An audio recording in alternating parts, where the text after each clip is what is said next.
The Middle Ages were definitely not a nice period to live in compared to our modern lifestyles.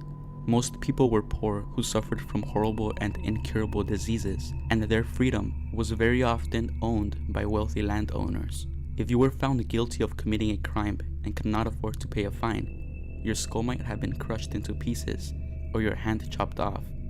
The Middle Ages were no doubt the golden age of torture techniques and devices that were designed to inflict excruciating pain.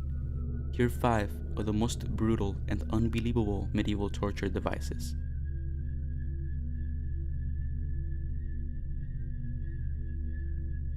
Saw torture. Saws were common torture devices because they were found in most houses and no complex devices were required.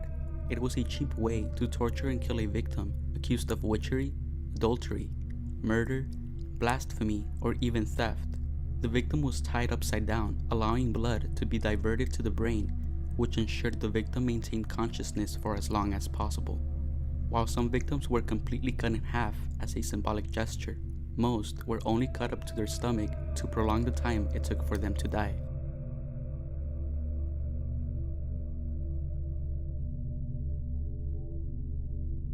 The knee splitter. One torture device favored by the Spanish Inquisition because of its versatility was the knee splitter. It was a vice-like instrument with sharp spikes outfitted on both sides of the grip. As the torturer turned the handle, the claws slowly squeezed against each other, mutilating and penetrating the skin and bone of the knee. Although its use rarely resulted in death, the purpose was to render the knees completely useless.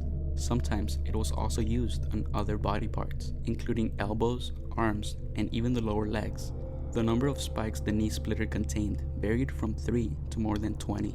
Some claws were even heated beforehand to maximize the pain.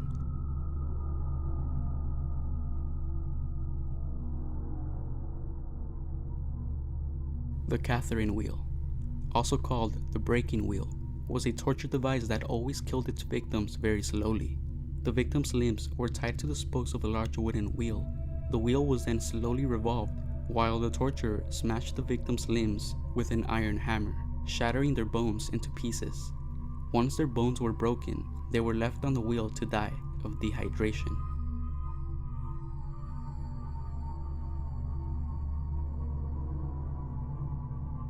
Impalement. In the 16th century, men who were accused of homosexuality would be impaled through the rectum. Victims would be forced to sit on a sharp pole. The pole was raised upright and the victim was left to slide further down the pole by his own weight. Often, the pole would emerge through the sternum so that its tip could be placed under the chin to prevent further sliding. It would take the victim about 3 days to die.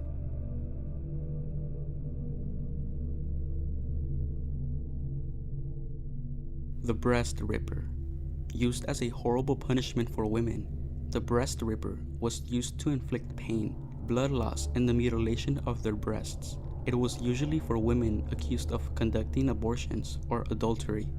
The claws were often placed red hot on the victim's exposed breasts, the spikes penetrating to achieve a powerful grasp.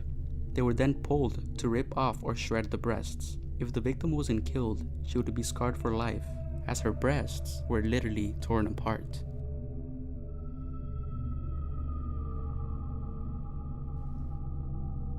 Hey guys, I wanted to apologize to you for not uploading last week.